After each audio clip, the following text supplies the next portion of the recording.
नमस्कार। आइए सुनते हैं मुंशी प्रेमचंद की लिखी कहानी दुस्साहस। लखनऊ के नौबस्ते मोहल्ले में एक मुंशी मैकुलाल मुख्तार रहते थे। बड़े उदार, दयालु और सज्जन पुरुष थे। अपने पेशे में वे इतने कुशल थे कि ऐसा विरला ही कोई मुकदमा होता था जिसमें वे किसी न किसी पक्ष की ओर से न रखे जाते हों। साधु संतों से भी उन्हें प्रेम था। उनके सत्संग से उन्होंने कुछ तत्व ज्ञान और कुछ गांजे चरस का अभ्यास प्राप्त कर लिया था। रही शराब, यह उनकी कुल प्रथा थी। शराब के नशे में वे कानूनी मसौदे खूब लिखते थे। उनकी बुद्धि प्रज्वलित हो जाती थी। गांजे और चरस का प्रभाव उनके ज्ञान पर पड़ता था। दम लगाकर वे वैराग्य और ध्यान में तल्लीन हो जाते थे। मोहल्ले वालों पर उनका बड़ा रौब था, लेकिन यह उनकी कानूनी प्रतिभा का नहीं, उनकी उदार सज्जनता का फल था। मोहल्ले के इक्केवान, ग्वाले और कहार उनके आज्ञाकारी थे। 100 काम छोड़कर उनकी खिदमत करते थे। उनकी मदजनित उदारता ने सभी को वशीभूत कर लिया था। वे नित्य कचहरी से आते ही अलगू कहार के सामने 2 रुपये फेंक देते थे। कुछ कहने सुनने की जरूरत न थी। अलगू इसका आशय समझता था। शाम को शराब की 1 बोतल और 1 गांजा तथा चरस मुंशी जी के सामने आ जाती थी। बस महफिल जम जाती। यार लोग आ पहुँचते। एक और मुवक्किलों की कतार बैठती, दूसरे और सहवासियों की। वैराग्य की और ज्ञान की चर्चा होने लगती। बीच बीच में मुवक्किलों से भी मुकदमे की 2-1 बातें कर लेते। 10 बजे रात को वह सभा विसर्जित होती थी। मुंशी जी अपने पेशे और ज्ञान चर्चा के सिवा और कोई सरदर्द मोल न लेते थे। देश के किसी आंदोलन, किसी सभा, किसी सामाजिक सुधार से उनका संबंध न था। इस विषय में वे सच्चे विरक्ति थे। वंग भंग हुआ, नरम करम दल बने, राजनीतिक सुधारों का आविर्भाव हुआ, स्वराज्य की आकांक्षा ने जन्म लिया, आत्मरक्षा की आवाज़ें देश में गूंजने लगी, किंतु मुंशी जी की अविरल शांति में जरा भी विघ्न न पड़ा। अदालत और शराब के सिवाय वे संसार की सभी चीज़ों को माया समझते थे। सभी से उदासीन रहते थे। चिराग जल चुके थे। मुंशी मैकुलाल की सभा जम गई थी। उपासकगण जमा हो गए थे, लेकिन अभी तक मदिरा देवी प्रकट न हुई थी। अलगू बाजार से न लौटा था। सब लोग बार बार उत्सुक नेत्रों से ताक रहे थे। एक आदमी बरामदे में प्रतीक्षा स्वरूप खड़ा था। 2-3 सज्जन टोह लेने के लिए सड़क पर खड़े थे, लेकिन अलगू आता हुआ नजर न आता था। आज जीवन में पहला अवसर था कि मुंशी जी को इतना इंतजार खींचना पड़ा। उनकी प्रतीक्षाजनक उद्विग्नता ने गहरी समाधि का रूप धारण कर लिया। न कुछ बोलते थे, न किसी की ओर देखते थे। समस्त शक्तियाँ प्रतीक्षा बिंदु पर केंद्रीभूत हो गई थी। अकस्मात सूचना मिली कि अलगू आ रहा है। मुंशी जी जाग पड़े। सहवासीगण खिल गए। आसन बदलकर संभल बैठे। उनकी आंखें अनुरुक्त हो गई। आशा में विलंब आनंद को और बढ़ा देता है। एक क्षण में अलगू आकर सामने खड़ा हो गया। मुंशी जी ने उसे डांटा नहीं। यह पहला अपराध था। इसका कुछ न कुछ कारण अवश्य होगा। दबे हुए पर उत्कंठा युक्त नेत्रों से अलगू के हाथ की ओर देखा। बोतल न थी। विस्मय हुआ, विश्वास न आया। फिर गौर से देखा, हाथ में बोतल न थी। यह अप्राकृतिक घटना थी, पर इस पर उन्हें क्रोध न आया। नम्रता के साथ पूछा, बोतल कहाँ है? अलगू, आज नहीं मिली। मैकुलाल, यह क्यों? अलगू, दुकान के दोनों नाके रोके हुए सुराज वाले खड़े हैं, किसी को उधर जाने ही नहीं देते। अब मुंशी जी को क्रोध आया, लेकिन अलगू पर नहीं, स्वराज्य वालों पर। उन्हें मेरी शराब बंद करने का क्या अधिकार है? तर्क भाव से बोले, तुमने मेरा नाम नहीं लिया? अलगू, बहुत कहा, लेकिन वहाँ कौन किसी की सुनता था। सभी लोग लौट रहे थे, मैं भी लौट आया। मुंशी जी, चरस लाए? अलगू, वहाँ भी यही हाल था। मुंशी जी, तुम मेरे नौकर हो या स्वराज्य वालों के? अलगू, मुंह में कालिक लगवाने के लिए थोड़ी ही नौकर हूँ। मुंशी जी, तो क्या वहाँ बदमाश लोग मुंह में कालिक भी लगा रहे हैं? अलगू, देखा तो नहीं, लेकिन सब यही कहते थे। मुंशी जी, अच्छी बात है, मैं खुद जाता हूँ, देखूं किसकी मजाल है जो रोके। एक एक को लाल घर दिखा दूंगा। यह सरकार का राज है, कोई बदमिली नहीं है। वहाँ कोई पुलिस का सिपाही नहीं था। अलगू, थानेदार साहब आप ही खड़े सबसे कहते थे, जिसका जी चाहे जाए, शराब ले या पिए, लेकिन लौट आते थे, उनकी कोई ना सुनता था। मुंशी जी, थानेदार मेरे दोस्त हैं, चलो जी ईदू, चलते हो? रामबली, बेचन, झिनकू, सब चलो, एक एक बोतल ले लो, देखूं कौन रोकता है, कल ही तो मजा चखा दूंगा। मुंशी जी अपने चारों साथियों के साथ शराब खाने की गली के सामने पहुंचे तो वहां बहुत भीड़ थी। बीच में दो सौम्य मूर्तियां खड़ी थी। एक मौलाना जामिन थे, जो शहर के मशहूर मुजतहिद थे।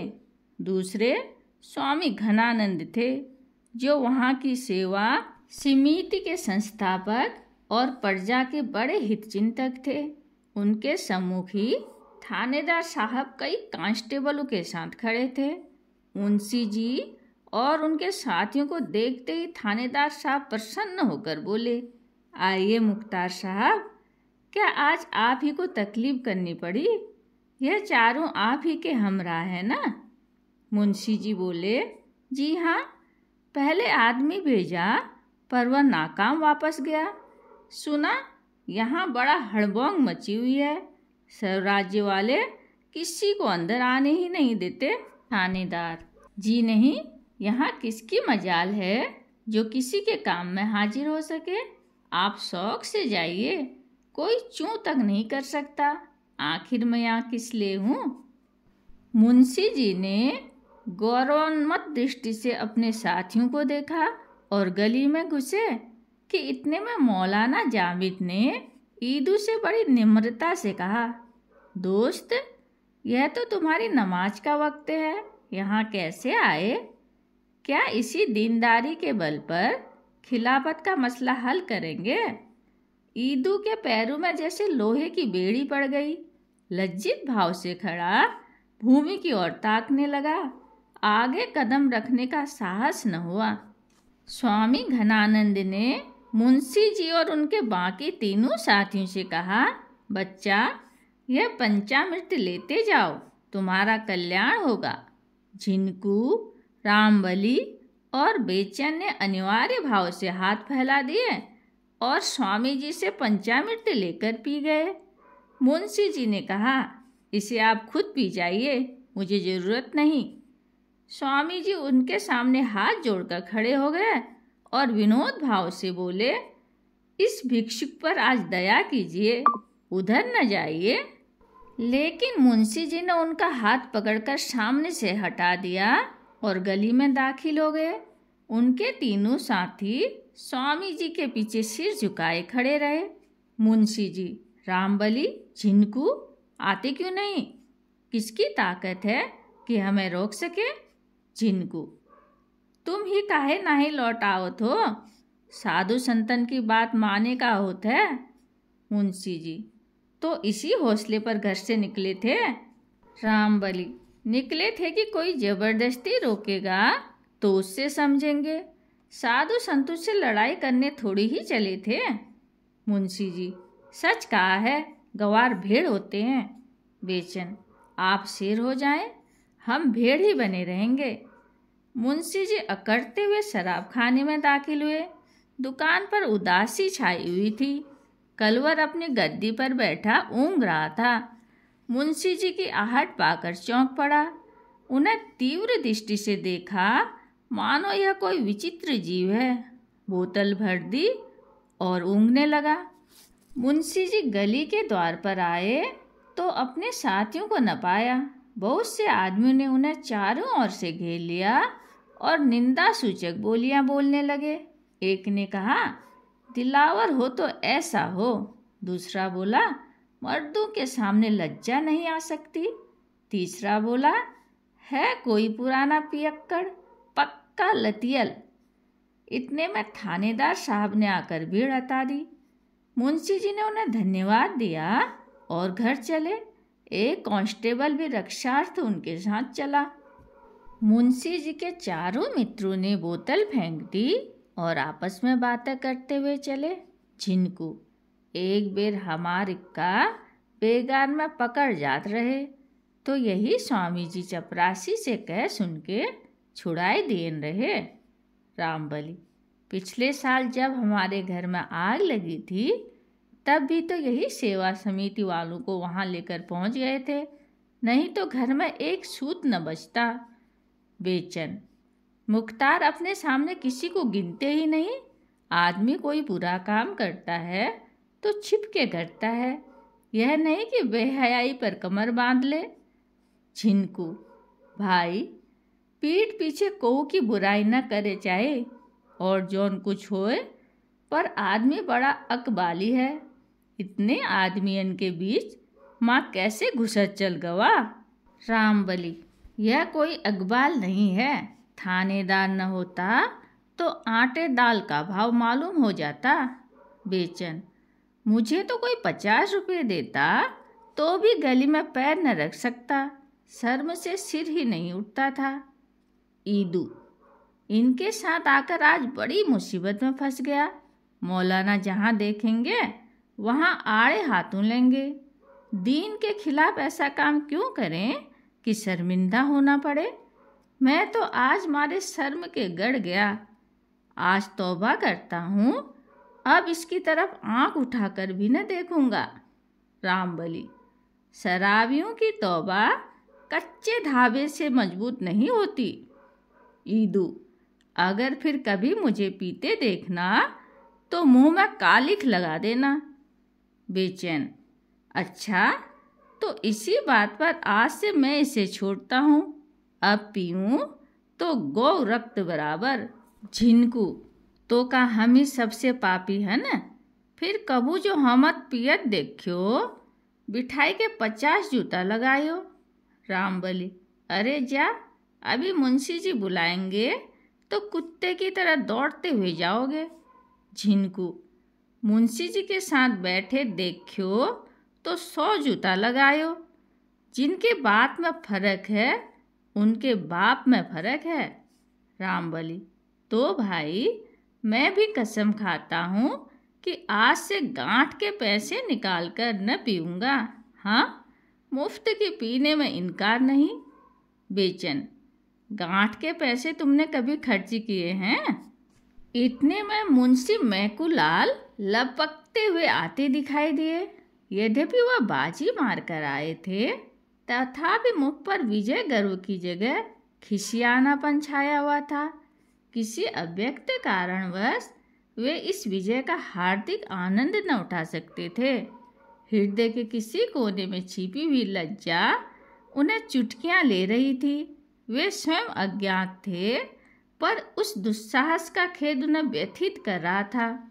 रामबली ने कहा, आइए मुख्तार साहब, बड़ी देर लगाई।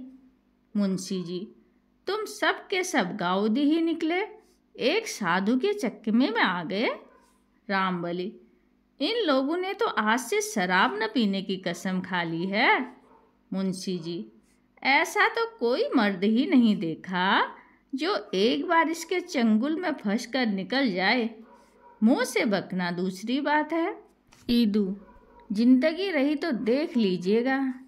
झिनकू, दाना पानी तो कोऊ से ना ही छूट सकत है, और बातन का जब मन में आवे छोड़ दे, बस चोट लग जाए का चाहिए। नशा खाए बिना को मर ना ही जात है। मुंशी जी, देखूंगा तुम्हारी बहादुरी भी। बेचैन, देखना क्या है, छोड़ देना कोई बड़ी बात नहीं। यही न होगा कि 2-4 दिन जी सुस्त रहेगा। लड़ाई में अंग्रेजों ने छोड़ दिया था, जो इसे पानी की तरह पीते हैं। तो हमारे लिए कोई मुश्किल काम नहीं। यही बातें करते हुए लोग मुख्तार साहब के मकान पर आ पहुँचे। दीवान खाने में सन्नाटा था। मुवक्किल चले गए थे। हल्गू पड़ा सो रहा था। मुंशी जी मनसद पर जा बैठे और अलमारी से गिलास निकालने लगे। उन्हें अभी तक अपने साथियों की प्रतिज्ञा पर विश्वास न आता था। उन्हें पूरा यकीन था कि शराब की सुगंध और लालिमा देखते ही सभी की तौबा छूट जाएगी। यहाँ मैंने जरा बढ़ावा दिया, वहीं सबके सब आकर डर जाएंगे और महफिल जम जाएगी। जब ईदू सलाम करके चलने लगा और झिनकू ने अपना डंडा संभाला तो मुंशी जी ने दोनों के हाथ पकड़ लिए और बड़े मृदुल शब्दों में बोले, यारो, यूँ साथ छोड़ना अच्छा नहीं। आओ जरा आज इसका मज़ा तो चखो, खास तौर पर अच्छी है। तीनों यार सिर हिलाते हुए पीछे हटने लगे। मुंशी जी, अजी आओ तो, इन बातों में क्या धरा है। ईदू, आप ही को मुबारक रहे, मुझे जाने दीजिए। झिनकू, हम तो भगवान चाही तो एक नियर न जावे, जूता कौन खाए। यह कहकर दोनों अपने अपने हाथ छुड़ाकर चले गए। अब मुख्तार साहब ने बेचैन का हाथ पकड़ा जो बरामदे से नीचे उतर रहा था। बोले, बेचैन, क्या तुम भी बेवफाई करोगे। बेचैन, मैंने तो बड़ी कसम खाई है, जब एक बार इसे गौ रक्त कह चुका तो फिर इसकी ओर ताक भी नहीं सकता। कितना ही गया बीता हूँ तो क्या गौ रक्त की लाज भी न रखूँगा। अब आप भी छोड़िए, कुछ दिन राम राम कीजिए, बहुत दिन तो पीते हो गए। यह कहकर वह भी सलाम करके चलता हुआ अब अकेले रामबली रह गया। मुंशी जी ने उससे शोकातुर होकर कहा, देखो रामबली, इन सभी की बेवफाई ये लोग कैसे ढुलमुल होंगे मैं न जानता था। आओ आज हम ही तुम सही, दो सच्चे दोस्त ऐसे दर्जनों कचलोहियों से अच्छे हैं। आओ बैठ जाओ। रामबली, मैं तो हाजिर ही हूँ, लेकिन मैंने भी कसम खाई है कि कभी गांठ के पैसे खर्च करके न पीऊँगा। मुंशी जी, अजी, जब तक मेरे दम में दम है तुम जितना चाहो पियो, गम क्या है। रामबली, लेकिन आप न रहे तब ऐसा सज्जन फिर कहाँ पाऊँगा। मुंशी जी, अजी, तब की तब देखी जाएगी, मैं आज मरा थोड़ी ही जाता हूँ। रामबली, जिंदगी का कोई एतबार नहीं, आप मुझसे पहले जरूर ही मरेंगे, तो उस वक्त मुझे कौन रोज पिलाएगा, तब तो छोड़ भी न सकूँगा। इससे बेहतर यही है कि अभी से फिक्र करूं। मुंशी जी, यार ऐसी बातें करके दिल न छोटा करो, आओ बैठ जाओ, एक ही गिलास ले लेना।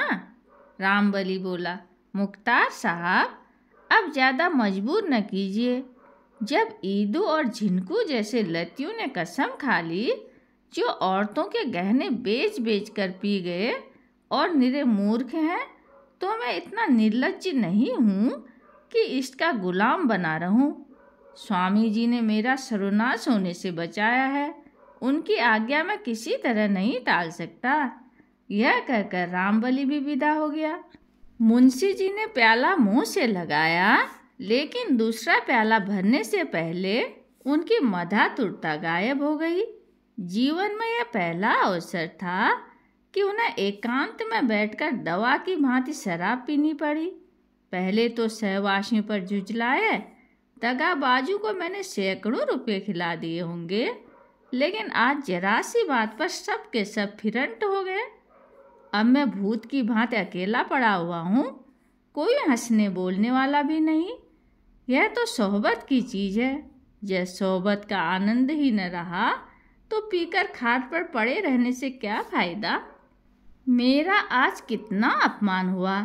जब मैं गली में घुसा हूँ तो सैकड़ों ही आदमी मेरी ओर आग्नेय दृष्टि से ताक रहे थे। शराब लेकर लौटा हूँ तब लोगों का वश चलता तो मेरी बोटियां नोच खाते। थानेदार न होता तो घर तक आना मुश्किल था। यह अपमान और लोक निंदा किस लिए? इसलिए कि घड़ी भर बैठकर मुंह कड़वा करूं और कलेजा जलाऊं। कोई हंसी चुहल करने वाला तक नहीं। लोग इसे कितनी त्याज्य वस्तु समझते हैं, इसका अनुभव मुझे आज ही हुआ। नहीं तो एक सन्यासी के जरा से इशारे पर वर्षों से लती पियक्कर यूं मेरी अवहेलना न करते। बात यही है कि अंतःकरण से सभी इसे निषिद्ध समझते हैं। जब मेरे साथ के ग्वाले, इक्केवान और कहार तक इसे त्याग सकते हैं तो क्या मैं इससे भी गया गुजरा हूँ? इतना अपमान सहकर, जनता की निगाह में पतित होकर, सारे शहर में बदनाम होकर, नक्कू बनकर एक क्षण के लिए सिर में सरूर पैदा कर लिया तो क्या काम किया? कुवासना के लिए आत्मा को इतना नीचे गिराना क्या अच्छी बात है? वे चारों इस घड़ी मेरी निंदा कर रहे होंगे, मुझे दुष्ट बना रहे होंगे, मुझे नीचा समझ रहे होंगे। इन नीचों की दृष्टि में मैं नीचा हो गया। यह दुर्वस्था नहीं सही जाती। आज इस वासना का अंत कर दूंगा, अपमान का अंत कर दूंगा। एक क्षण में धड़ाके की आवाज़ हुई। अलगू चौंक कर उठा तो देखा कि मुंशी जी बरामदे में खड़े हैं और बोतल जमीन पर टूटी पड़ी है। धन्यवाद।